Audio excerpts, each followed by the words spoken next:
The most dangerous truth is not what others say about you, but what slips out of your own mouth without you realizing it. Every word that slips out without calculation is a confession, a surrender of power, a trace that betrays intentions before the act. Machiavelli's warning is clear. Those who do not master what they say become servants of their surroundings. The traitor is never just outside. Often, it is you yourself, eager to be understood, validated, heard. And in this eagerness, you sell yourself short. You don't realize it, but every over-explanation is a thread that ties you down. When you open your mouth to justify, you reveal maps of your mind. When you talk too much to fill the silence, you lose the aura of someone who doesn't need to prove anything. When you try to preempt criticism, you betray insecurity. Your own mouth, poorly tamed, is the key that unlocks the cell where you will be confined. This is the irony. You believe that speaking liberates when in fact speaking imprisons. The hidden mechanism is ancient. The human mind seeks patterns, and the spoken word is the easiest shortcut to deciphering intentions. Those who master silence force others to work, to project, to doubt. Those who speak without a filter deliver on a silver platter what they could keep hidden. What should be an enigma becomes an instruction manual. This is where the game goes awry. Predictability is weakness. Noise is exposure. Total transparency is surrender, disguised as sincerity. Innocence fades when you realize that society was built to reward those who speak beautifully, but real power has always rested with those who speak little. The spectacle of oratory fools the masses, but in closed rooms, in the tense silence of negotiations, it's what's left unsaid that sets the tone. You've grown accustomed to believing you need to explain yourself to maintain your position, but every justification lowers your value. What's rare attracts. What's too accessible loses weight. This is how your mouth, when misused, becomes the executioner of your presence. In the professional environment, you see this daily. The person who speaks first, trying to prove themselves, always reveals too much. They expose insecurities, show their hand, and waste strategic time. Meanwhile, the person who waits, who chooses minimal cutting words, conducts the meeting effortlessly. Political credibility is not earned by what is shouted, but by what is left in suspense. A calculated silence in public can be more embarrassing than any direct attack. In personal relationships, your mouth also betrays you. You give in when you try to over-explain your limits, when you justify your unavailability, when you give details no one asked for. Silent absence teaches more than 1,000 speeches about respect. Indifference is a sanction that requires no explanation, only reduced presence. The other person learns not because you spoke, but because you withdrew. Words, in this field, are almost always noise. In the digital world, the terrain is even more treacherous. Every thoughtless response, every public outburst, every attempt to defend yourself from labels becomes ammunition. The court of opinion doesn't need your version to judge, it only needs your reaction. And when you speak too quickly, try to justify, try to correct, you become exactly what others have defined you as. Reframing happens not with words, but with the absence of words, with a refusal to play the game. The tools to escape this trap are colder than they seem. Calibrated silence is a weapon. A pause before responding, long enough to be uncomfortable, is worth more than an elaborate retort. Calculated indifference kills the expectation of conflict. Discreet mirroring drains information without exposing anything. Short sentences, when chosen as precision cuts, end emotional games without providing material to prolong them. A mouth that says little but speaks with weight becomes an enigma no one can control. This discipline isn't comfortable. It requires you to give up the addiction to validation, to learn to endure misunderstandings without correcting them, to accept the strategic solitude of being unreadable. But the metamorphosis is inevitable. When your mouth stops being a traitor, your presence strengthens. You no longer need to guard every word you say because the habit of silence has already taken over. The automatic reflex to explain dies, and in its place, inner strength is born. The cycle has only just begun. Every time you speak less, you'll notice others speak more. Every time you suppress the urge to justify yourself, you'll see the power return to your hands. Your mouth will no longer be a traitor, but a guardian. And in the next part, you'll see how this guardian can become not just a defense, but a subtle attack. You believe you choose what to say. But in reality, much of what escapes your mouth is a conditioned reflex, an automatic response to the environment, a release of anxiety. This is the true prison. While you think you're controlling the narrative, you're actually just obeying the invisible script written by other people's expectations. This is where your mouth betrays you most cruelly, because it exposes not only information, but also your own lack of control. Think about the impulse to defend yourself. When someone questions you, your immediate reaction is to open your mouth to explain. At that moment, you don't realize you've already been framed. By trying to prove your innocence, you reinforce the accusation. By trying to justify yourself, you accept that the other person had the right to demand an explanation. Your mouth, driven by fear of judgment, rushes to silence. And this movement reveals everything. It reveals that you fear losing your position, that you seek acceptance, that you care too much about other people's narratives. The mechanism that holds most people back is the visceral need to be understood.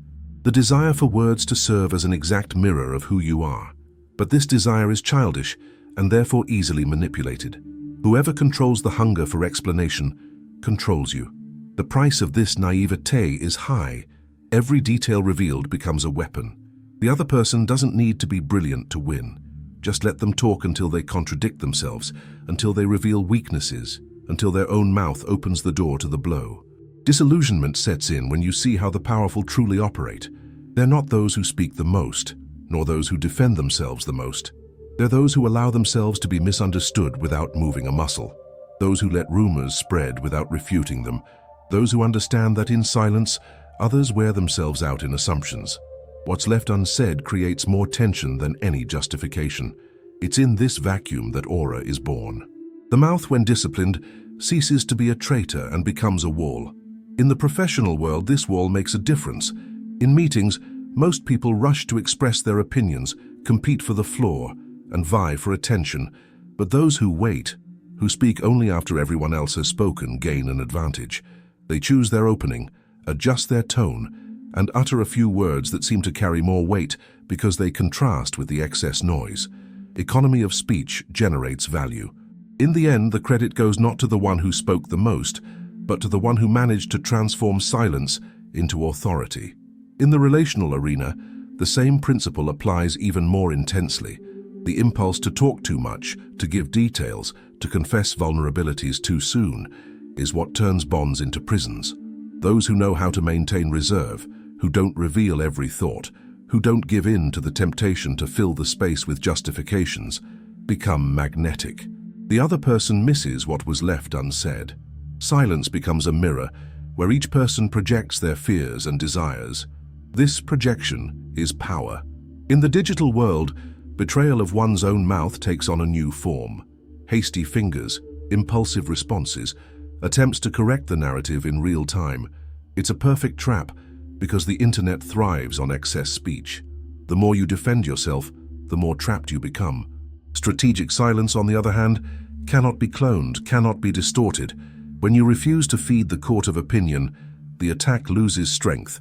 There's no raw material for the spectacle. The tactical tools to shield your mouth require training. Long pauses before responding, controlled breathing to curb the urge to fill the void, short sentences that conclude without lingering, calculated disappearance when insistence increases, mirroring that returns questions instead of answers. All of this seems simple, but in practice it requires discipline because it goes against a lifetime of conditioning. The instinct to speak is an addiction, and like any addiction, it needs to be broken through discomfort. Metamorphosis happens when you not only learn to remain silent, but also to use silence as an offensive weapon. By removing predictability, you force others to reveal more. By speaking little, you push others to fill the void. And the more they talk, the more they expose themselves. You learn to observe, to gather information, to map intentions, while your mouth remains still. This is where the tables are turned. Before, your mouth was your weakness.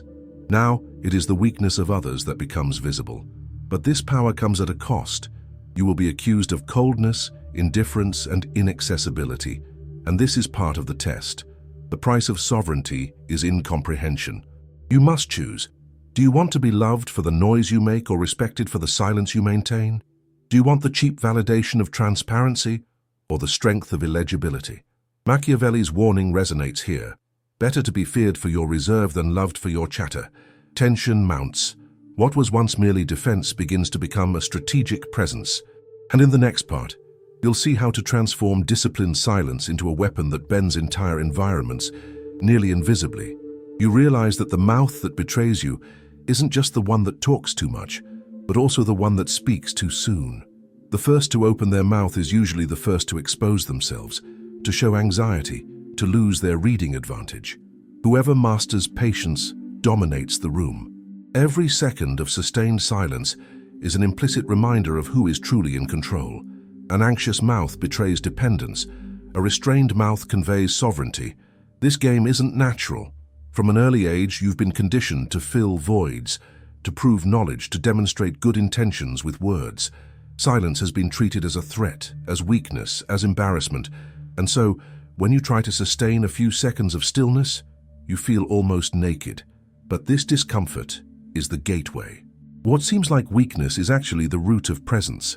The emptiness between words creates space for the other to reveal themselves. The human mind hates gaps. Faced with someone who speaks little, it projects intentions, creates narratives, and imagines secrets. This projection is uncontrollable and therefore powerful. You don't need to invent mysteries, just don't give yourself away. What your mouth omits, the other person's mind invents. And what the other person invents, they begin to believe. Thus, your lack of speech becomes an invisible arsenal of hypotheses that work in your favor. In the professional field, this effect is brutal. While everyone rushes to present ideas, those who maintain silence create expectation. When they finally speak, each word is received as rare. This rarity multiplies its value. What was said seems more intelligent not only because of its content, but also because of its scarcity. It's like gold amid copper coins. Silence is the filter that separates weight from noise. In personal relationships, the same rule works on a different scale. A mouth that talks too much becomes predictable, controllable, and easily manipulated. A mouth that chooses rarity imposes limits without needing to announce them. When you don't explain every step, when you don't detail every decision, when you don't justify every absence, the other person is forced to deal with the reality of having no control over you. This emptiness creates tension, and tension sustains desire and respect. In the digital world, verbal discipline translates into invisible filters. While others waste energy in endless debates, you practice strategic refusal. Every unanswered comment is a victory. Every ignored provocation is a sign of strength. The court of opinion feeds on your mouth. When you close it, the spectacle starves. The traitorous mouth isn't just the one that speaks, it's also the one that constantly responds. Power lies in refusal. The tools of this stage are precision cuts, saying little but with impact, using sentences like blades that close rather than prolong, mirroring with neutrality to extract without revealing, pausing until the other person reveals themselves out of discomfort, leaving questions unanswered, choosing not to react to provocations. All of this requires inner mastery, because it goes against the primal impulse to prove value with words. The true test is enduring silence without imploding within. Metamorphosis occurs when silence ceases to be mere strategy and becomes nature. Your mouth is no longer a threat to your authority, but an extension of it. You become unreadable, not because you try to appear mysterious, but because you simply refuse to surrender. Your mouth speaks less, but what little you do say resonates more. Words become rare ammunition, and each well-aimed shot reinforces the aura. The silence surrounding the words gives them more power than any fiery speech. The cost is inevitable. Many will try to extract explanations, demand positions, and press for clarity. You will be accused of arrogance, coldness, and aloofness. But these accusations are the price of being the master of your own mouth. The discipline of speaking little frees you from the slavery of speaking too much. The incomprehension of others is proof that you've stepped outside the norm. And this is where the key is reversed. The mouth not only stops betraying, but begins to betray others. The less you speak, the more others feel the need to speak. The less you reveal, the more others rush to fill the void. They contradict themselves, give themselves away, expose themselves. What was once their weakness becomes a trap for others. Silence is not just a defense, It is an invisible knife. In the next part, you'll see how to use this knife with precision, folding entire rooms without raising your voice, without losing energy, without exposing yourself. Silence is now not just an absence of words, it's an active presence. Each time you suppress the urge to speak, a layer of invisible power builds around you. The mouth that was once your betrayer becomes a wall. You realize you don't need to defend yourself. You don't need to explain yourself. You don't need to chase after others' understanding. The discomfort that once forced you to fill spaces becomes the weapon that suffocates the atmosphere. The logic is simple and cruel. Those who talk too much give up ground. Those who speak too little gain territory. Noise exposes weaknesses. Silence exposes others. You learn to observe how each word thrown without calculation turns into an emotional debt. Excessive talk reveals intentions, highlights priorities, reveals secrets, and exposes insecurities. By cutting off this flow, you become unreadable, and being unreadable is the pinnacle of strategic protection. In the professional world, this transformation is almost surgical. At the negotiating table, your closed mouth forces others to speculate. They try to guess your position, interpret your expression, and decipher what you're thinking. Every second of silence is psychological pressure. You can observe how the noise grows, how others talk more, contradict themselves, and reveal more than they intended. Your mouth no longer betrays. Now it creates the trap in which others get lost. In personal relationships, the discipline of your mouth reinforces your sovereignty. When you don't explain yourself, the other person learns they can't control your narrative. When you don't justify yourself, the other person understands that your validation isn't a bargaining chip. When you don't give yourself up in words, every gesture and every presence gains multiplied weight. Silence creates absence, and absence teaches more than any speech about boundaries. Those who try to force you to speak despair before the wall that won't give way. In the digital world, this strategy achieves maximum impact. In an environment that thrives on rapid-fire words, your refusal to react is interpreted as mystery. Every ignored provocation is an indirect blow. Every unanswered accusation becomes a void that consumes the one who launched it. A mouth that doesn't speak generates curiosity, and curiosity is corrosive to those who can't stand not being heard. You learn that you don't need to put out a fire with words, just let it burn itself out from lack of fuel. The tools of this phase are sharp and cold. The prolonged silence that forces the other person to reveal themselves, the strategic disappearance that effortlessly creates tension, the calculated indifference that destroys expectations, the redirection of questions that extracts data without exposing anything. And when necessary, the short surgical sentences that end the game with a clean cut. The less you say, the more you realize you're reaping. Silence is a harvest, not emptiness. The internal metamorphosis is undeniable. You become capable of sustaining the pressure of emptiness without giving in. Your mouth, once an anxious reflex, transforms into a precision instrument. Your emotional discipline strengthens because you learn to tolerate incomprehension. You learn to let others think what they want, without the need to correct, without the desire to explain. This indifference is true strength. You are no longer a slave to other people's opinions, but this fortitude comes at a price. Strategic solitude. Not everyone can tolerate his reserve. Many will give up trying to understand him. Others will turn away in frustration. But those who remain will be those who respect his presence. The cost of rarity is the abandonment of the weak, and the gain is the attention of the strong. Power is not compatible with everyone. It is compatible only with those who endure density. Machiavelli's warning resonates again. The danger lies not only in the external enemy, but in internal carelessness. The uncontrolled mouth is the infiltrated spy. But when you discipline this spy, you transform him into a guard. Your mouth ceases to be a traitor and becomes the sentinel of your power. Silence, once uncomfortable, is now sovereignty. The game is almost complete. What was once merely defense now becomes an invisible attack. And in the next part, you'll see how to close the cycle, transforming the silent mouth into the ultimate signature of power, forever resolving the doubt that has haunted you since the beginning. At first, the doubt seemed unbearable. How can you trust yourself if your own mouth betrays you? Now you see the whole cycle. The mouth is neither enemy nor ally by nature. It is an instrument. Whoever masters it governs. Whoever loses it destroys themselves. This is the essence of Machiavelli's warning. A loose tongue brings down more kingdoms than armies. The discipline you've built along this journey isn't just a behavioral adjustment, it's a transformation. Before you spoke to be understood, now you speak only to be strategic. Before you sought acceptance, now you allow misunderstanding as part of the game. Before your mouth betrayed you, now it's a precision weapon, used sparingly, delivered only when the occasion demands it.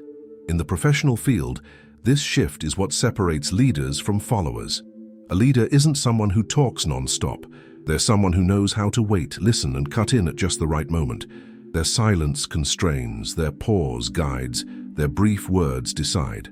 Others, unable to bear the emptiness, expose themselves. A leader observes, collects, and acts. Their mouth isn't a reflex, it's a scalpel. In personal relationships, the impact is even more profound. You no longer need to explain boundaries or repeat speeches about respect. Your absence communicates, your silence educates, your indifference ends emotional games before they even begin. The other person understands they don't have full access, that they don't control the narrative, that they can never hold you captive by the need to justify themselves. Your mouth, once a traitor, is now a wall. In the digital world, you become unattainable. Every ignored provocation is poison the enemy drinks. Every unanswered attack weakens until it dissolves. Your refusal to explain yourself creates a rare aura in a world that screams incessantly. Digital silence is an invisible presence. It's more disturbing than any retort. You don't compete for attention, you receive it because you're rare. The final tools of this process consolidate the metamorphosis. The prolonged silence that generates calculated discomfort. The pause that builds suspense before a short, precise sentence. The redirection that transforms questions into confessions. The disappearance that enhances value through the contrast of absence. The precision cut that ends the game without drama, simply with coolness. Every vocal gesture is a choice, never an accident. The internal metamorphosis is definitive. You've learned to endure the tension of emptiness. You've learned not to give in to the addiction to validation. You've learned that your mouth no longer needs to betray because you don't give it room to lose itself. Your fortress is now complete. Dense presence, an aura of mystery, calculated illegibility. Power is no longer in how many words you release, but in how many you retain. The cycle closes. The initial doubt, which gnawed silently, now finds a clear answer. Your mouth only betrays you when you let it loose, when it serves impulse rather than strategy. The betrayal comes not from your mouth, but from your inability to govern it. When you govern it, when you choose silence, when you speak only with calculation, the betrayal disappears. What remains is sovereignty. This is Machiavelli's final warning. Don't destroy yourself with your own tongue. The enemy may be right in front of you, but if your mouth is under your control, nothing can be used against you. You become unreadable, impenetrable, untouchable. What you haven't said is your true strength. Now, the pact is silent. If you understand the game, if you have transmuted the traitorous mouth into a guardian, engrave this phrase within yourself, and only say it if you want to seal the presence, "My silence is my shield and my blade."